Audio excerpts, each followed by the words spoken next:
DJ did not perform to the utmost potential tonight, but I will leave that up to you guys. What are your first thoughts on the game tonight, guys? I'll start with Smitty in the right corner, and then we'll go down to DeAndre in the bottom.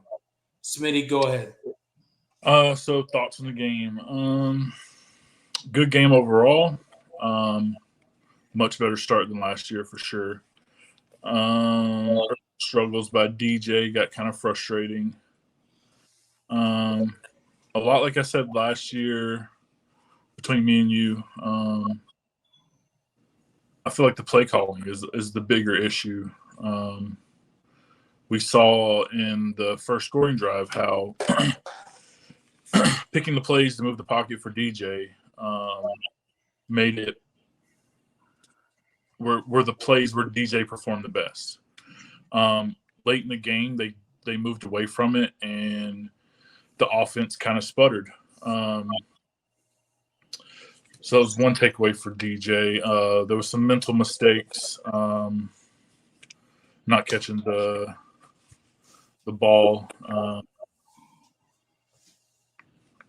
I did, however, I was very relieved seeing him throwing away the ball instead of – there was a couple of holding on to it too long, but one or two I'll give you. It was the excess of that last year that was very frustrating.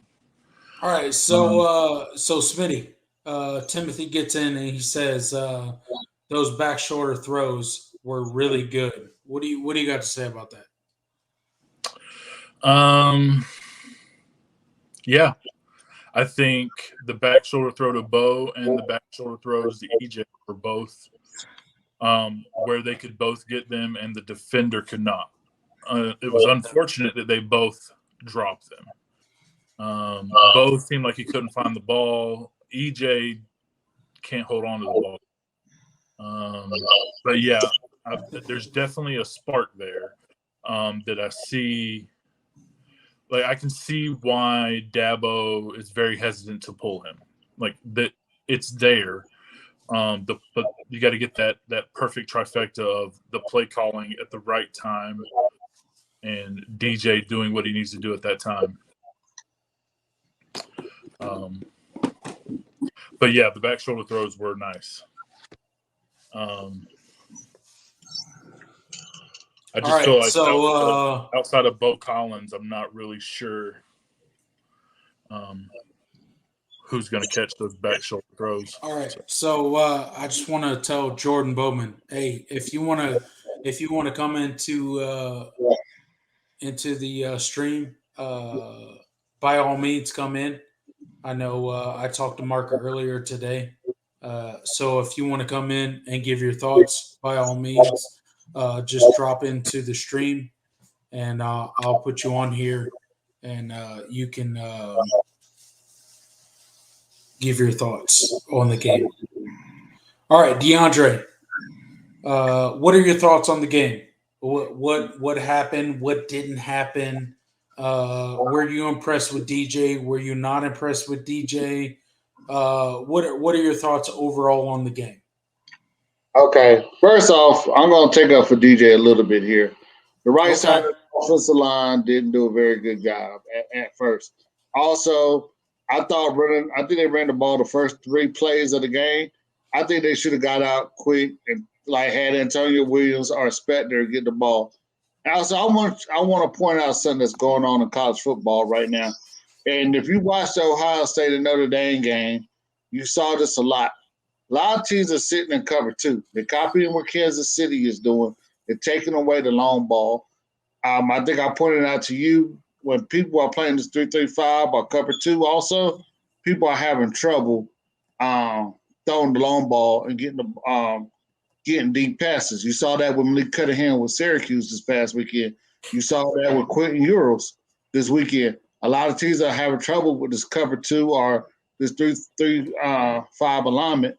And I think that's what's causing a lot of problems with DJ. Georgia Tech sat back all this whole game in cover 2, but when they finally started getting the ball out to Antonio Williams and Spector faster, I think that's what made DJ improve. I know DJ slipped a lot coming into the game. Will Putnam didn't help him either. A lot of those low snaps. I know that was his first year playing center. But, there's a lot of combinations that you can look at for DJ. I saw when Putnam came in, they got the ball out fast, like quick. That's what you're going to have to do with this new, it's not new, but the cover 2 and 3-3-5 alignment. You're going to have to learn how to get the ball out fast. Our running game really wasn't that good like we expected to be. We didn't see Shipley go off. I think he only had 42 yards. They dropped the ball. The guy only had 1 catch for 7 yards. So there's a lot of blame to go around. Not blame, but DJ played well. Two rushing touchdowns, one completion.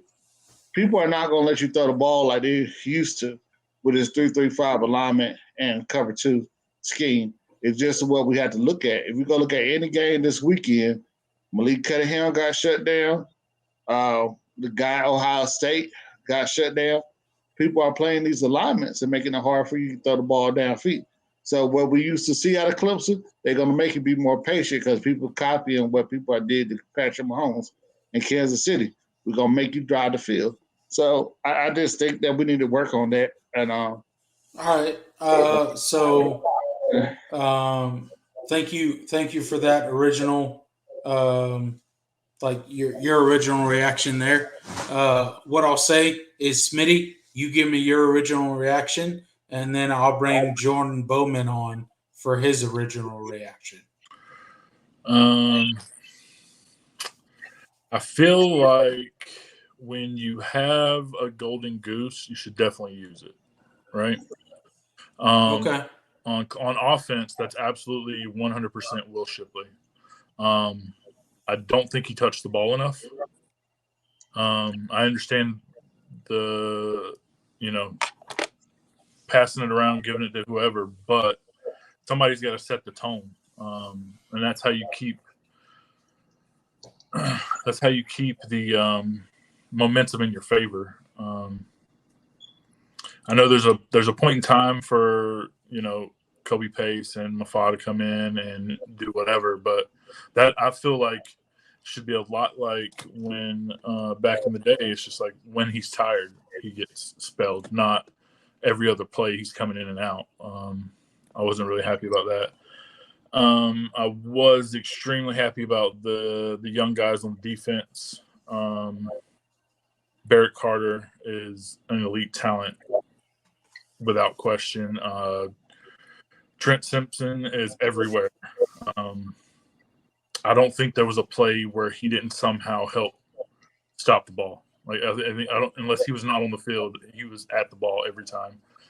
I really liked Mukumpa's play, but the secondary is definitely suspect if the defensive line is not getting pressure. That's the only that was the only downside on defense, I felt like. But otherwise, I think it was a really good game. I was very impressed with Cade for that one drive.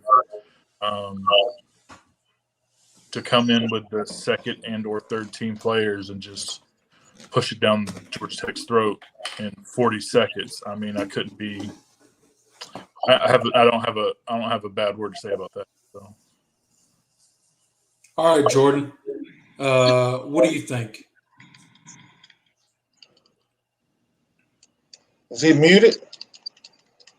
First, sorry. Yeah, I was muted. First of all, what's up, guys? Man, a lot of mixed emotions right now about this game. I guess to start with the positives, obviously the defense played pretty well. I was a little disappointed in some of the tackling in the secondary, as was kind of mentioned. The secondary didn't have its best game. I thought they didn't give up a ton of big plays, but when Georgia Tech would get guys in space, they would often make the first guy miss. I thought Fred Davis. I saw Fred Davis miss like several tackles. It was kind of disappointing. Andrew Makuba didn't have his best game tonight in cover. He got beat on that corner route to the end zone to get that Georgia Tech's only touchdown. He was a little rotating over. But all in all, I thought the defense played well. The defensive line was obviously phenomenal. Brian Rasee looked great in his return. Made some impact plays. I think the defensive MVP has got to go to KJ Henry. He was all over the field tonight. I thought he was he was explosive. He was sacks. He was making plays on Jeff Sims. He forced those fumbles. He was getting in his face and affecting his throws. He did a good job, and he for someone that wasn't slated to be the primary starter at that side of the defensive line, obviously in place of Xavier Thomas, I thought he played phenomenal. So shout out to KJ Henry. He's a fifth-year senior, been in the program a long time. But if you go into the offense, it just. DJ. He had some his rough moments, but I thought he made some good throws. A lot of balls that were pretty accurate that weren't caught. I know Bo Collins missed on some. EJ Williams didn't have his best game either. But what I'm really disappointed in is the right side of the offensive line, especially Blake. Obviously, Blake Miller got singled out tonight, being the true freshman. We've heard a lot about him in camp, how he's a mauler, how he's physically far beyond his years, and that he's mentally ready. Well, we didn't see that tonight, and that doesn't mean that that's not the case. But he was clearly a deer in headlights tonight. He was slow getting in his stance a lot of times. Got beat a lot. He was going up against some experienced, defensive linemen. Georgia Tech kind of revamped their defense through the transfer portal, so they got a lot of they have a lot of experienced guys. But it was just a very disappointing performance from Miller, and just all in all, that the right side of that line, there wasn't really much push in the run game, and in pass protection, it wasn't great either. So. But I thought I liked Antonio Williams. It was good to see him get some burn early. He looked good whenever he touched the ball. But all the receiver play in general wasn't. It was kind of a mixed bag, and it wasn't great. Joe Ngata was pretty much a no-show.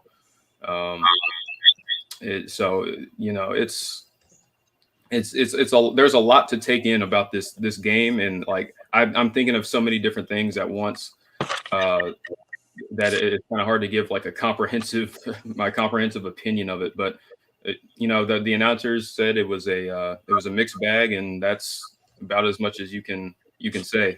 This did not feel like a game we should have covered or scored 41 points, but we'll take it.